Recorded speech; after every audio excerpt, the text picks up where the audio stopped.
उसको मालूम है बूथ जीता चुनाव जीता।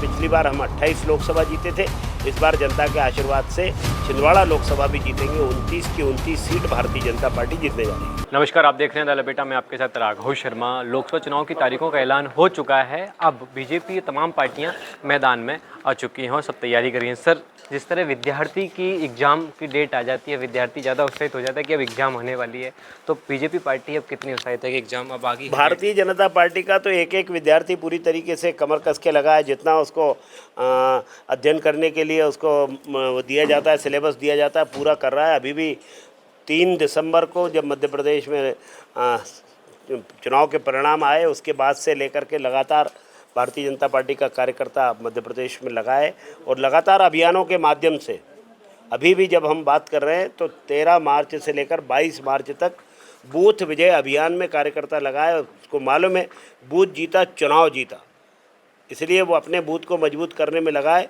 और मध्य प्रदेश में पिछली बार हम 28 लोकसभा जीते थे, इस बार जनता के आशीर्वाद से छिंदवाड़ा लोकसभा भी जीतेंगे। 29 की 29 सीट भारतीय जनता पार्टी जीतने जा रही है।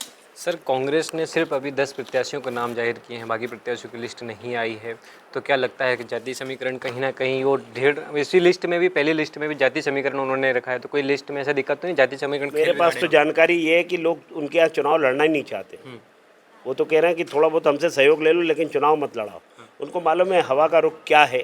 पूरे देश में भारतीय जनता पार्टी और माननीय मोदी जी के नेतृत्व में जो एक वातावरण बना हुआ है, उस वातावरण से कांग्रेस के उम्मीदवार हारना नहीं चाहते, इसलिए लड़ना भी नहीं चाहते। मध्य प्रदेश में भारतीय जनता पार्टी के प्रति जनता का जो अगाध प्रेम है और जनता का आशीर्वाद माननीय मोदी जी को मिलने जा रहा है, भारतीय जनता पार्टी को मिलने जा रहा है, एनडीए को मिलने जा रहा है। इसलिए मध्य प्रदेश में चुनाव 4 चरण में हो रहे हैं, पूरे देश में 7 चरण में चुनाव हो रहे हैं। सभी चरणों में भारतीय जनता पार्टी को ज़बरदस्त सफलता मिलने वाली और न केवल जीतने वाले, बड़े अंतर के साथ हम चुनाव जीतने वाले, इसलिए भारतीय जनता पार्टी की लोकप्रिय सरकार बनने वाली है। तो सर, एक मंत्रियों ने, राज्यसभा मंत्री ने इस्तीफा दे दिया है, कोई नाराजगी चल रही है? राज्यसभा मंत्री, राज्यसभा सांसद अब हो गया, उनका टेन्योर पूरा हो गया। वैसे पार्टी ने तमाम दायित्वों से उनको नवाजा है, हमारे साथ ही रहे हैं। निश्चित रूप से उनको कुछ अगर विषय था तो उनको पार्टी के नेतृत्व से बातचीत करनी। निर्दलीय चुनाव लड़ने की चर्चा चल रही है सर उनकी। कुछ कह नहीं सकते उनके बारे में।